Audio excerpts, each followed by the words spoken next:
Eu sou médico psiquiatra do Hospital Espírita André Luiz, de Belo Horizonte, Minas Gerais, Brasil.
É uma pergunta boa essa, porque quando eu comecei a fazer medicina, eu sempre imaginei que eu fosse fazer qualquer área dentro da medicina, menos psiquiatria, né? E com o correr do curso, eu acabei indo exatamente para esse lado da psiquiatria. Eu fiz alguns estudos mais profundos em outras áreas, por exemplo, na neurologia, na pediatria, na oftalmologia, há outras áreas de interesse, mas a psiquiatria me chamou muito mais atenção, por causa do sofrimento humano.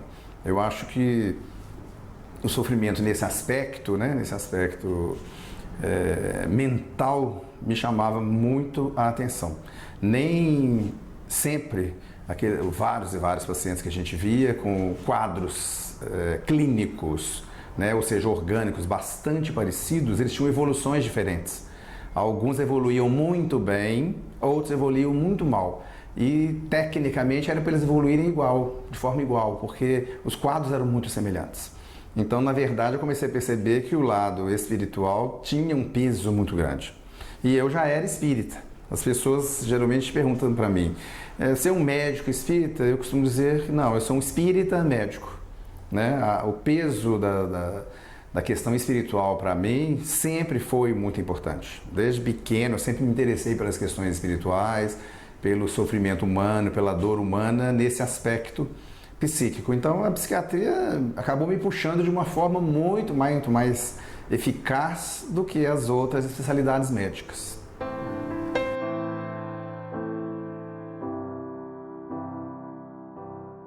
O Hospital André Luiz é uma instituição filantrópica, né, que está em Belo Horizonte, como já disse, Minas Gerais, e que atende pacientes portadores de transtornos mentais há quase 50 anos já.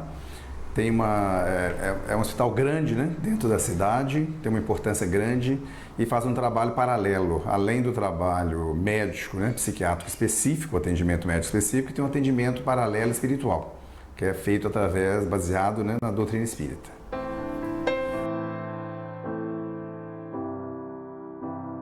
Sim. Ser espírita é ser adepto do espiritismo, né? Da doutrina espírita. A doutrina espírita foi uma doutrina codificada por Allan Kardec na França, né? Em meados do século XIX, no qual ele, pegando respostas de vários médiuns, de vários espíritos, a perguntas bastante próximas, ou muitas vezes até a mesma pergunta, e aí ele foi separando, foi organizando essas respostas de uma maneira mais lógica, para que a gente pudesse entender as questões ligadas à espiritualidade em si, né? A nossa vida além da morte, a continuidade da vida. Para os materialistas, a vida termina com a morte, a cessação da vida, né, seria a morte, acabaria tudo com a morte. Para nós que acreditamos em questões espirituais, né, dentro de vários conceitos religiosos, não só o espiritismo, mas dentro de vários, a gente acha que a vida continua. E o espiritismo mostra isso de uma maneira muito mais clara, muito mais efetiva. É como a gente costuma falar no espiritismo, né, ele tirasse o véu que encobrisse essas questões espirituais. Então a gente, dentro do espiritismo, acredita na continuidade da vida, na reencarnação, no progresso do espírito através das múltiplas reencarnações, na mudança moral, no progresso do ser de uma forma bem global, baseada em 3 aspectos: um aspecto filosófico, um aspecto religioso e um aspecto científico. Então a gente tenta agrupar, né, todas as questões da vida nesses 3 aspectos, tentando desmistificar, clarear, esclarecer os seres para que de uma maneira mais clara possível, né, a pessoa possa ser ajudada e possa ter esperança, porque a esperança é uma coisa fundamental nos dias de hoje. A maioria das pessoas vive sem esperança. Por causa disso, o grande aumento dos quadros depressivos, dos desinteresses pela vida, a apatia, que graça, né, pela humanidade hoje, de todos os países, mundialmente, em todos os lugares.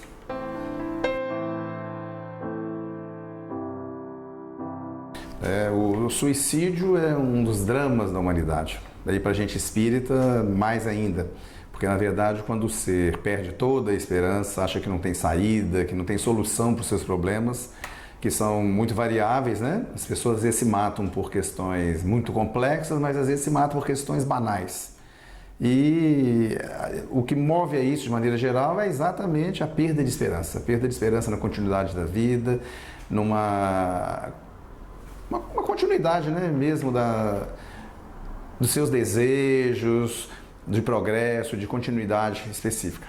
E eu costumo dizer, por exemplo, quando as pessoas me procuram e que estão pensando em se matar, eu digo para elas o seguinte, né? Na verdade, o grande engano que as pessoas se metem quando pensam nisso é que quando chegam do outro lado, a primeira coisa que elas descobrem é que elas não morreram, apenas saíram do corpo. Então é um grande engano que só agrava o problema, aumenta o sofrimento do outro lado, que tem consequências específicas, né, dependendo de cada coisa, cada tipo de suicídio, né, que for feito, se tem ou não atenuante, se a pessoa estava num quadro de loucura aguda ou não. Quanto mais pensado, planejado, raciocinado, maiores as consequências, porque a pessoa estava realmente em condições de decidir, de resolver o que ela faria ou não.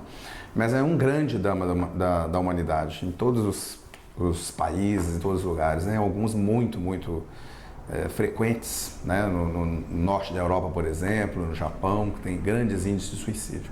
Mas é com certeza um engano. A pessoa não vai estar resolvendo o seu problema, vai estar agravando o seu problema em termos espirituais.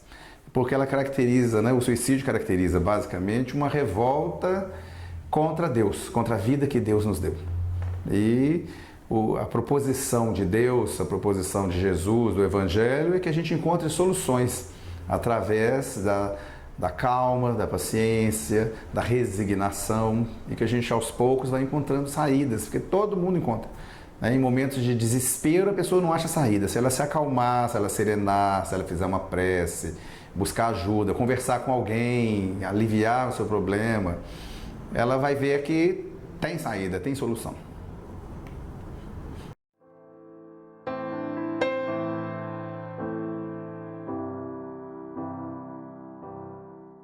As doenças mentais são muito frequentes na atualidade, né? Vivemos uma era muito complexa dentro da situação do planeta em si. E a gente que é espírita acredita que nós não sejamos apenas matéria, nós tenhamos também um espírito. Então as questões vinculadas com a espiritualidade são fundamentais para o equilíbrio do ser, para a pessoa poder ter um equilíbrio real, né, se manter em harmonia, em serenidade, ela tem também que cuidar dos aspectos espirituais. Ela tem que ter um conhecimento específico das questões espirituais e buscar também recursos terapêuticos para que ela possa viver cada vez melhor dentro desse nosso modelo de funcionamento atual. Na verdade, por exemplo, quando você diz entre tomar um comprimido, né, ou se dedicar às questões espirituais, a gente pensa de uma maneira global, o ser humano como um todo. Enquanto espíritos encarnados que somos, nós temos que cuidar dos dois lados, né? Na verdade, mais ainda, dos 3 lados, do aspecto biopsicossocial, do aspecto biológico, do aspecto psicológico, que a própria etimologia da palavra vai envolver o espiritual, né? Que psique, psirré, em grego seria espírito, né? E dos aspectos sociais, das relações interpessoais. Então temos que cuidar do corpo, temos que cuidar da alma e temos que cuidar do social. Não basta, portanto, somente tomar comprimidos em termos de psiquiatria. A gente pode fazer uma abordagem psiquiátrica clássica, onde vai usar-se, né, da psicofarmacologia, dos medicamentos em si, das psicoterapias, abordagens psicoterapêuticas, mas na nossa visão também devemos cuidar do espírito, das questões espirituais em si.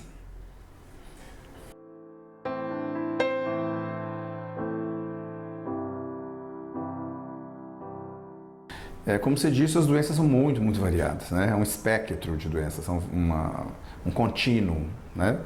E todas, a meu ver, podem ser beneficiadas com a espiritualização do ser. Quanto mais a pessoa buscar recursos espirituais, seja qual o problema for, melhor para a solução desse mesmo problema. Na verdade, você pergunta, por exemplo, quais seriam, né, mais beneficiadas? Eu penso que todas. Eu acho que algumas são mais difíceis, tem quadros mais complexos, né, de etiologia reencarnatória, e que a pessoa às vezes está bem mais, entre aspas, fora do ar do que uma pessoa que esteja com maior condição de raciocínio, de manter relações afetivas, sociais, de manter o trabalho e assim por diante. Nesses casos são mais fáceis ela resolver. Nos outros quadros psicóticos mais graves, às vezes ela está muito fora do ar e não consegue, mas ainda assim ela se beneficiaria, né? Porque ela pode, através do recurso da prece, do passe, da água fluídica, ficar mais calma, mais serena, mais tranquila. Mas se a pessoa estiver mais lúcida, muito melhores serão os resultados através da espiritualização. Porque o Espiritismo, por exemplo, propõe uma mudança de comportamento ético-moral. O abandono de muitos apegos desnecessários e que cada vez mais a humanidade hoje se vincula de alguma maneira, né? Bens, posses, poder, sejam eles quais forem. E isto, na verdade, é um engano também, porque nós não vamos levar nada disso, né? Uma vida mais simples, mais serena, mais tranquila, mais equilibrada em todos os aspectos, favoreceriam o equilíbrio mental. E a espiritualização favorece isso, porque a espiritualização do ser favorece com que ele possa se equilibrar, se desapegar, ficar bem mais tranquilo.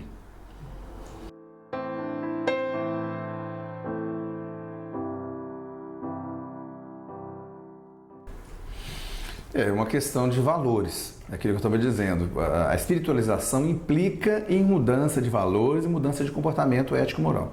Porque se a pessoa realmente responder a esses apelos, né, da sociedade em si, seja na publicidade, seja no campo da sexualidade, no campo da beleza, no campo de posses, no campo de poder, no campo da política, realmente cada vez mais ela se afasta da espiritualização. Para a pessoa poder se espiritualizar nesse sentido, eu não vejo outro caminho a não ser o Evangelho de Jesus. É o Evangelho que norteia o caminho real da nossa espiritualização, porque ele tem padrões éticos, morais, né, de amor ao semelhante, de distribuição de renda, de divisão, de desapego das coisas que nós vamos deixar aqui, que nós não vamos carregar nada disto, né? Aqui talvez também tenha esse mesmo jargão que no Brasil a gente diz que caixão não tem gaveta, né? Então nós não vamos levar nada disso, nem o próprio corpo. É claro que isso não quer dizer que nós não vamos cuidar do nosso corpo, vamos abandonar tudo, vamos fazer tudo aquilo que está errado. Não, nós vamos tentar manter-nos os mais saudáveis possíveis, mas dentro de um padrão de equilíbrio, né? Não dentro de um padrão estético, de beleza, mas sim dentro de um padrão de saúde. E paralelo com isso também, as coisas materiais, a gente deve ter aquilo que for realmente necessário, não o supérfluo. A gente quer cada vez mais trocar tudo, né? Por exemplo, o celular, né, que é telemóvel, né, que vocês dizem, cada vez sai um modelo mais novo, mais sofisticado, e a gente acha que tem que trocar amanhã, depois da manhã, daqui a um mês, daqui a um ano, trocar sempre modelos mais sofisticados, o carro a mesma coisa, computador e assim por diante. Na verdade, a gente tem que ver que a gente precisa de muito pouco para ser feliz. A grande maioria das coisas são supérfluas. A gente não precisa ter um monte de coisas, né, em quantidade, mas em qualidade. Um exemplo claro para mim disso hoje são as redes sociais, né, em que as pessoas falam, eu tenho 10 mil amigos na rede, mas na verdade não tem nenhum, porque são falsos amigos. Então é melhor ter qualidade do que quantidade. É melhor você ter poucos amigos, mas que sejam seus amigos de verdade, com os quais você possa manter relações, né, de troca afetiva, de companheirismo, de amizade, de ajuda, de amparo nos momentos difíceis, né, um ao outro. É muito, muito mais gratificante por ser do que ficar ajuntando um monte de coisas. Até isso as pessoas querem juntar hoje, né? Um monte de amigos, mas que na verdade não são amigos. Então, esse aspecto de viver com o mínimo necessário, né? Como Jesus falava que ele não tinha nada, né? O Filho do Homem não tem nenhuma pedra onde recoçar a cabeça. Nós não vamos levar nisso. Grandes espíritos passaram pela Terra sem nenhum apego dessa espécie, nem de beleza, nem de material, nem materiais, né? Nem poder, glória, nada disso. Isso é uma necessidade moderna para aqueles que querem viver em paz, que querem viver bem.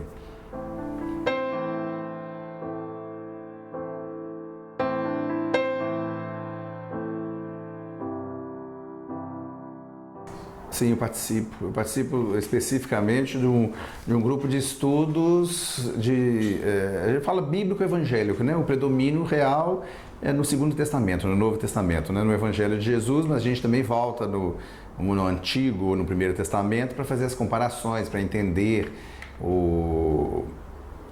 aquilo que está sendo expressado, né? Porque às vezes muitos aspectos que estão no Novo Testamento estão ligados ao primeiro, a toda a continuidade do povo hebreu, toda a história bíblica, assim por diante. Então eu estou mais ligado a essa área, né? Mas não quer dizer com isso que eu não esteja ligado a toda a questão médico-espírita, mas é porque de uma certa maneira nós somos muitas pessoas e cada um está dedicado numa área, né? Não vai todo mundo para a mesma área, senão vai ficar tudo igualzinho. Então eu estou mais ligado a essa área de estudo do Evangelho e que é muito gratificante para mim. Eu gosto muito disso.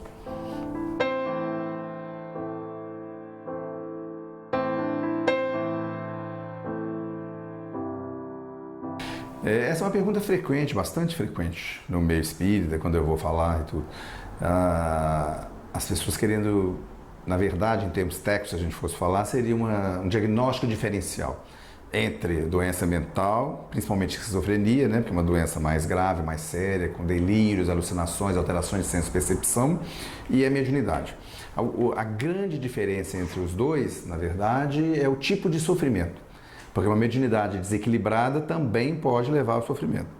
Só que são sofrimentos diferentes. Na esquizofrenia, a pessoa tem um sofrimento muito intenso, vinculado com as próprias questões pessoais, internas. E toda atividade delirante, alucinatória, está vinculada consigo própria. Enquanto que na mediunidade, o que a pessoa descreve ou fala são questões de outrem, são questões exteriores. Ela consegue escrever, eu estou vendo um espírito assim, estou vendo uma pessoa assado, mas não tem a ver com ela. O sofrimento dela é por estar tendo estas percepções e não saber o que fazer com elas. Porque ela não sabe ainda que é mediunidade.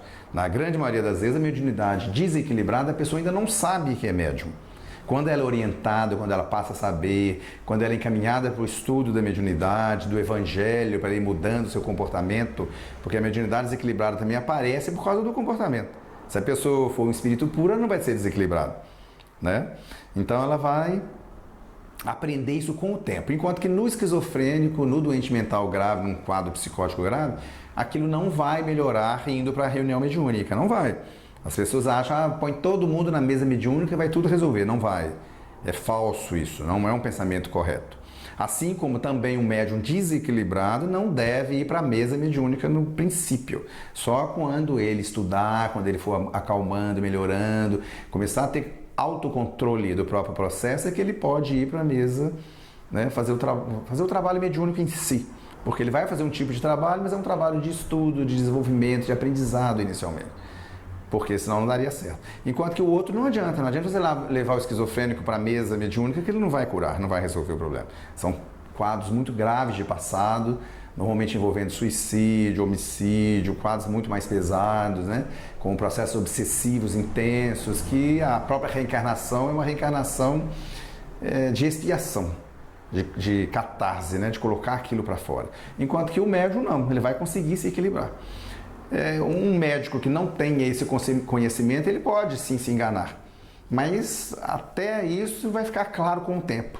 Porque os dois quadros, né, o esquizofrênico de um lado e o médium do outro, vão ter uma evolução diferenciada. O esquizofrênico vai continuar mal, com aquelas características, enquanto que o outro não. O outro vai ter fases, períodos em que ele está bem e períodos em que ele está mal. Enquanto que na esquizofrenia a pessoa está sempre desagregada, desorganizada, dissociada, ainda que tome medicamentos, que se equilibre, que acalme, mas a estruturação do pensamento não é normal. Ele é sempre quebrado, enquanto que no médium volta ao normal. É só um fenômeno mediúnico em si. Né? Acabou a comunicação mediúnica, ele volta a ser ele mesmo. Isso faz um diferencial, né, significativo.